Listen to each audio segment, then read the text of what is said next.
Hello, my name is Angela Reese. This is my presentation on gender representation in school textbooks.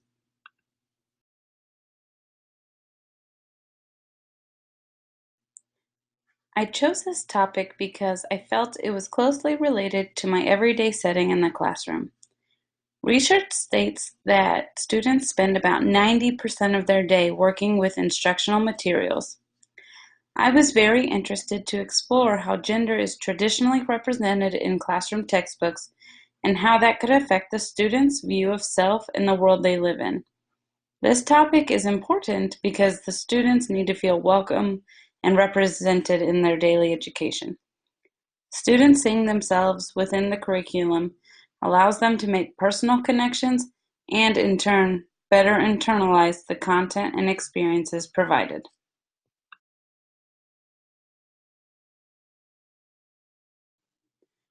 The questions that guided my research are listed here.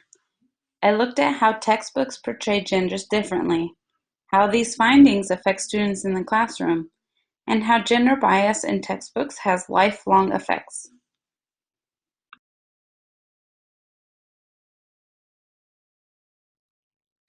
These are the resources I found helpful and relevant to my research.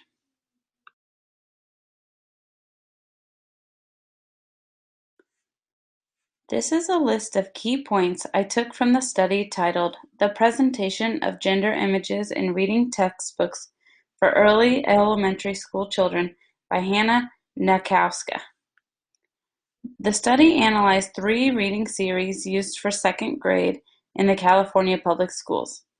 The author discusses how the age around second grade is when students are beginning to formulate gender rules based on examples they see and experience in their daily lives. This study found that males outnumber females in the reading series. The females were underrepresented in particular roles such as leadership positions. There were stereotypical depictions with tools such as ovens, drills, computers, and washing machines. Both genders were equally depicted as followers, and both were shown as needing to ask for help. Both genders were also depicted as possessing and showing emotions such as fear, worry, and anger in the reading series. The effects found were that females think of themselves as inferior, and they limit their careers to what they have seen represented in literature.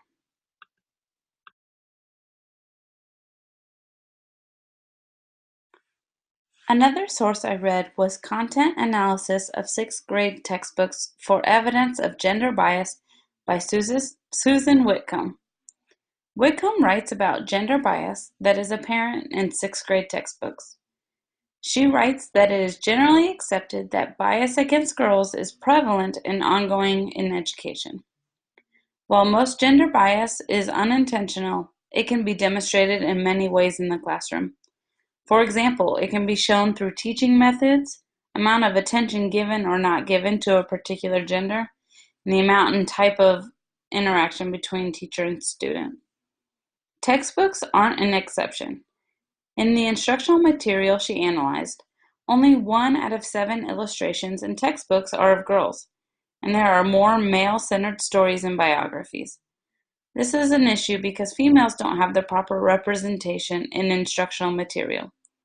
Whitcomb points out that students need characters from or with whom the student can identify with in order to keep their interest and allow students to make personal connections.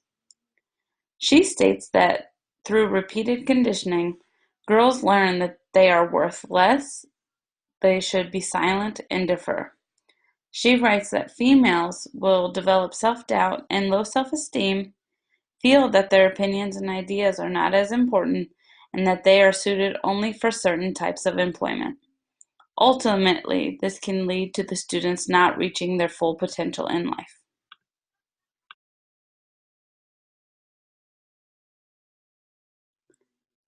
The last resource I'm going to discuss is titled "A Content Analysis of the Representation of Masculinity in Elementary School Reading Textbooks" by Lorraine Evans and Kimberly Davies. This study was focused on how males were portrayed in literature textbooks in grades 1, 3, and 5. They decided to analyze two different textbooks, one created by Macmillan McGraw-Hill and one by Silver Burdett Ginn, both of which are major distributors in the U.S. The author concentrated on fictional stories from the textbooks. The conclusion was that males were being portrayed in a stereotypical way, such as being aggressive, argumentative, and competitive. The distribution of male and female representation was fairly even, but the text still displayed sexist undertones. The authors wrote, almost 24% of males were aggressive, just over 21% were argumentative, and nearly 36% were competitive, as compared with 4.9%, 6.5%, and 11.4% for females.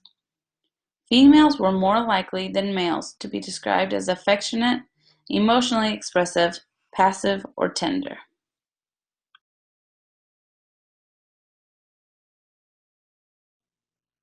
As educators, we are often forced to use district-mandated materials, many of which have unchecked biases, especially older texts. There are things we can do in the classroom to help fight these stereotypes. Teachers can always look for and analyze biases within the curriculum they are using. Looking at textbooks with a critical eye can help you identify stereotypes and either skip over them, supplement them in order to create a more balanced topic, or create an open discussion with the students about it. Having students recognize and talk about gender biases and stereotypes can be very powerful and help students build a stronger mindset to analyze what they read. Whitcomb believes one of the biggest influences is a teacher's demeanor, attitude, and teaching style. I think that what we do every day affects our students.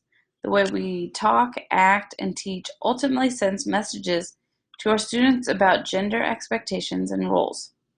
If you are one of the lucky teachers who gets to decide what curriculum they use, make sure you are creating one that is balanced. Be sure that both genders are portrayed in various ways throughout the content you choose. Ideally, the school district would put forth more effort in adopting up-to-date, gender-neutral textbooks. Using old textbooks furthers the gender bias that our students are exposed to and ultimately influences their view of gender roles.